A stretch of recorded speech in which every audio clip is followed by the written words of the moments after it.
अब हमारे साथ महाराष्ट्र के पूर्व मुख्यमंत्री अशोक चव्हाण जुड़ चुके हैं। बहुत बहुत स्वागत है अशोक जी आपका। महाराष्ट्र के लिए, आपके लिए, गठबंधन के लिए आज ये सबसे दुखद घड़ी मेरे ख्याल से। देखिए, आज का जो खबर सवेरे मिली है बड़ी दुखद खबर है। अजित पवार जी का प्लेन क्रैश में निधन होना, ये बात कहीं रुझने वाली नहीं है और हम किसी को विश्वास ही नहीं हो रहा था कि ऐसा कुछ हो सकता है। शुरू में जब खबर आई कि उनका प्लेन क्रैश हुआ है तो उस वक्त ये सिचुएशन क्लियर नहीं थी कि वो ज़िंदा है या उनका निधन हुआ है, पर हमें उम्मीद थी कि शायद बच गए होंगे या कुछ ना कुछ निकल आएगा। जैसे Ajit Pawar was a good performer, कहीं पर भी वो हारे नहीं, तो मौत से भी नहीं हारेंगे ऐसा ही लग रहा था हमें, तो बिल्कुल निकल आएंगे।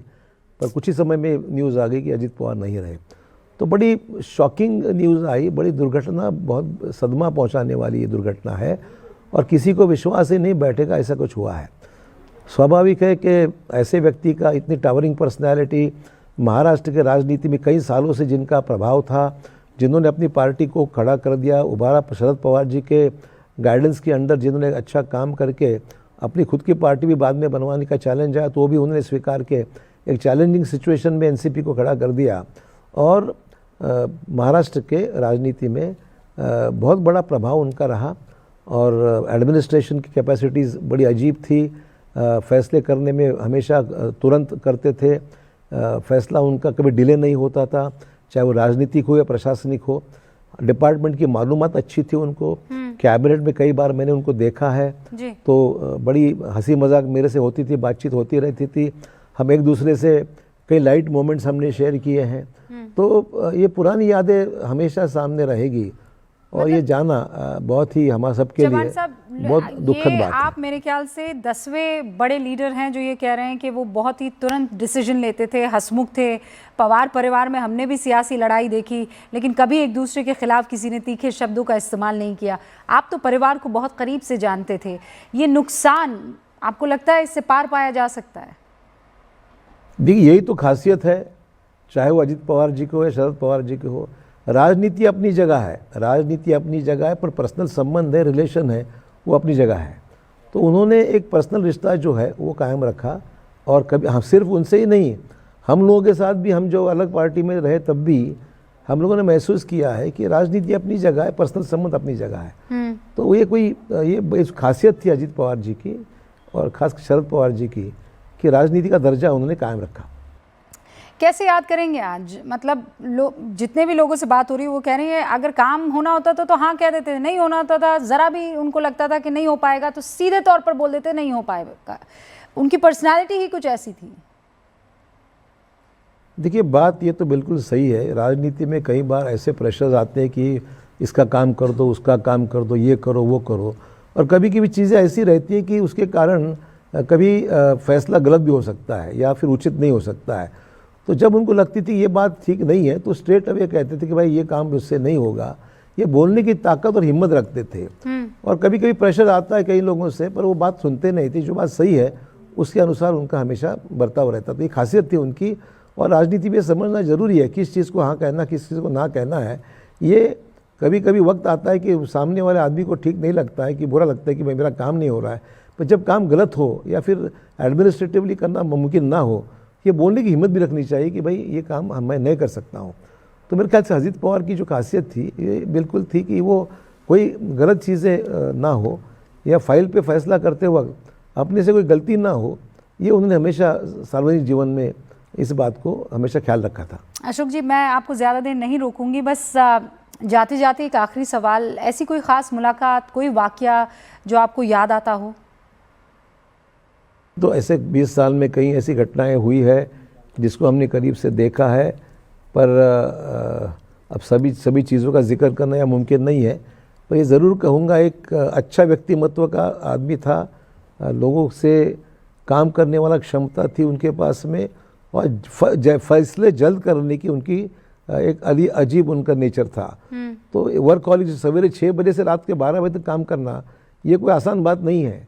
सवेरे 7 बजे दफ्तर में कार्यकर्ताओं मिलना, सवेरे 9 बजे पार्टी ऑफिस में, रात को 12 बजे तक लोगों से मिलना, काम करना और फाइल का डिस्पोजल करना, मंत्रालय में जितनी भीड़, और लोगों के बारे में उनका जो ये खास करके जो कार्यकर्ता थे उनकी ओर उनका जो लगाव था वो बिल्कुल आदमी को समझ के उसके प्रॉब्लम सुलझाने की उनकी जो स्वभाव था, ये आदमी कभी भी बिल्कुल कभी मैंने देखा नहीं कि भाई नाराज़ हुए या बहुत चिढ़ गए या किसी से कुछ कहा उन्होंने, ऐसा कभी नहीं रहा। बड़े क्षमता रखने वाले आदमी थे वो।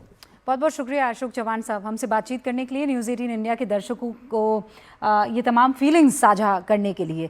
वैसे विवेक भी हमारे साथ बने हुए हैं। मैं फिर आप दर्शकों को बता देना चाहती हूँ कि अजीत पवार का शव अंतिम दर्शन के लिए 5 बजे से लेकर बाकायदा रात को 12 बजे तक अंतिम दर्शन के लिए वहां अस्पताल में रखा जाएगा। हमारे साथ विवेक बने हुए हैं, आनंद भी जुड़े हुए हैं वहीं अस्पताल के बाहर से। आनंद, अगर आप मुझे सुन पा रहे हो तो अब मुझे लगता है कि भीड़ लगातार वहां पर बढ़ रही है, क्योंकि हमने अभी तस्वीरें बाकायदा देखी है, जो ड्रोन से ली गई तस्वीर है बारामती की, और उसमें उफ जो भीड़ उमड़ रही है, ऐसा लग रहा है मानो पूरा महाराष्ट्र जो है वो उतर आया है। अब लोग रनवे पर भी पहुंच गए हैं। विवेक, ये रनवे पर लोग पहुंच गए हैं तो अभी क्या रनवे ऑपरेटिव नहीं है? रूबी, देखिए ये बड़ा एयरपोर्ट नहीं है, छोटा एयरपोर्ट है, और इसलिए रनवे के आसपास देखिए फेंस भी नहीं है। अमूमन क्या होता है कि रनवे के आसपास एयरपोर्ट में फेंसिंग लगाई जाती है सिक्योरिटी वाइज से। ये रेगुलर एयरपोर्ट नहीं है रूबी का, ये नॉर्मल एयरपोर्ट है, छोटी स्ट्रिप है, सिर्फ चार्टर प्लेन या फिर जो चॉपर्स आते हैं वही टेक ऑफ लैंडिंग हो सकते हैं। तो इसी वजह से देखिए अभी ये पब्लिक वैसे हाईवे से बहुत दूर है, हाईवे से तकरीबन हम लोग 1 किलोमीटर दूर अंदर है, और ये रनवे है वो 1 किलोमीटर हाईवे से अंदर है, तो अमूमन पब्लिक यहाँ पे आती नहीं है। लेकिन जिस तरीके से पूरा प्लेन क्रैश हुआ है उसको देखने के लिए तमाम जो लोग हैं यहाँ पे भीड़ है वो इकट्ठा हो चुकी है। ये देखिए, अगर मैं आपको तस्वीर दिखाना चाहूंगा रूबी का, एफएसएल की टीम मौके पर पहुंच चुकी है, और साथ ही साथ अब ये भी जानकारी आ रही है कि डीजीसीए की एआईबी यानी कि एरोप्लेन जो इन्वेस्टिगेशन टीम होती है क्रैश साइट की, वो टीम यहाँ पर पहुंच चुकी है। तो तमाम जो है इन्वेस्टिगेशन टीम यहाँ पे पहुंच चुकी है। अब कोशिश यही की जा रही है कि जो एयरक्राफ्ट के जो पार्ट्स हैं उनको इन्वेस्टिगेट किया जाए कि क्या इसमें कोई टेक्निकल ग्लिच या फिर कोई टेक्निकल एरर था या नहीं। लेकिन सबसे इंपॉर्टेंट है कि ब्लैक बॉक्स है वो रिकवर कर लिया गया है, जो बहुत सारे राज खोल सकता है। देखिए, जिस तरीके से मैंने बताया कि टेबल टॉप रनवे है, और टेबल टॉप रनवे के बाद देखिए अभी भी जो क्रैश साइट है वो पूरी तरह से कॉर्डन ऑफ कर दी गई है। यहाँ पर अब जो डीजीसी की टीम है, इन्वेस्टिगेशन टीम है, एफएसएल की टीम है, वो मौके पर पहुंच चुकी है, और अब ये जो है पूरी तरह से कॉर्डन ऑफ किया हुआ है। अब यहाँ पे जिसको जो एयरक्राफ्ट के जो पार्ट्स हैं उनको यहाँ से कलेक्ट किया जाएगा। ये स्ट्रिप के एकदम बिगिनिंग में है, मतलब जैसे ही टच डाउन किया और वैसे ही वो रनवे से ट्रैक ऑफ हो गया।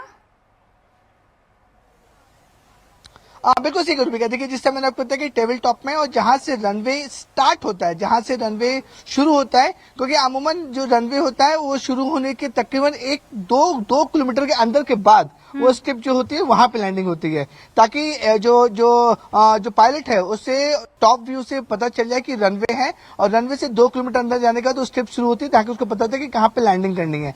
ये जो हम जहाँ पे मौजूद हैं वो टेबल टॉप रनवे का स्टार्टिंग पॉइंट है, और ठीक स्टार्टिंग पॉइंट के बगल में जहां पर उसे अंदाजा था कि यहाँ पे लैंडिंग हो सकती है, वो हो सकता है कि ह्यूमन एरर हो या मिस जजमेंट हो, ये इन्वेस्टिगेशन का पार्ट है। लेकिन जिस तरीके से क्रैश हुआ है और एयर स्ट्रिप के ठीक बगल में हुआ है, तो कई सवाल खड़े हो रहे हैं कि आखिरकार क्या वजह होगी। लो विजिबिलिटी थी, पायलट ने जो जजमेंट एरर थोड़ा सा अप एंड डाउन हो सकता है, क्योंकि देखिए टेबल टॉप पर लैंडिंग करना हमेशा एक बड़ा चैलेंज रहता है। लेकिन जो एयरक्राफ्ट के जो पायलट थे वो काफी एक्सपीरियंस है, को पायलट थे वो भी काफी ज्यादा एक्सपीरियंस है, हजारों घंटे का उनका एक्सपीरियंस है, तो उनके लिए टेबल टॉप रनवे पे कोई लैंडिंग करना कोई बड़ी बात नहीं थी। लेकिन जैसा मैंने बताया कि जो शुरू से सोर्सेज बता रहे कि विजिबिलिटी लो थी, फॉग ज्यादा था, विजिबिलिटी लो होने की वजह से ये जजमेंट का एरर हो सकता है या फिर कोई दूसरा एरर हो सकता है। लेकिन जो खबरें सामने आ रही है रूबिका कि टेक्निकल ग्लिच और टेक्निकल एरर नहीं था, जो एयरक्राफ्ट था। तारिक अनवर साहब भी हमारे साथ यहाँ पर विवेक जुड़ चुके हैं, फाउंडिंग मेंबर्स थे, मेंबर्स में से एक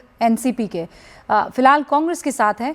लेकिन तारिक साहब, आज तो बहुत ही दुखद खबर, सुबह से किसी को यकीन ही नहीं हो रहा है, जबकि घंटों से हम लोग भी एंकरिंग कर रहे हैं, और अभी हम बारामती की तस्वीरें देख रहे हैं तारिक साहब, और वो भी ड्रोन से ली गई तस्वीरें। पूरा शहर मतलब सिर्फ नरमुंड नजर आ रहे हैं और कुछ नहीं, सिर्फ भीड़। तारिक साहब, अजीत पवार काफ़ी पॉपुलर थे अपनी कॉन्स्टिट्यूंसी में, अपने इलाके में, और एक लंबा उनकी जन सेवा रही है, राजनीतिक उनका कैरियर रहा है जी। और बहुत जमीन से उठकर ऊपर आए थे। वैसे तो वो शरद पवार जी के भतीजे थे, लेकिन पवार साहब ने उसको इस ढंग से ग्रूम किया था कि वो जनता से काफी जुड़े हुए थे और लोगों से जुड़े हुए थे, और इसलिए उनके इस अचानक इस घटना से लोगों को बहुत दुख पहुंचा है। वहाँ के लोगों को बहुत दुख पहुंचा है, क्योंकि वो अपने क्षेत्र में काम के जरिए लोगों के सेवा करके वो आगे बढ़ना चाहते थे और उसी का उनको देन था।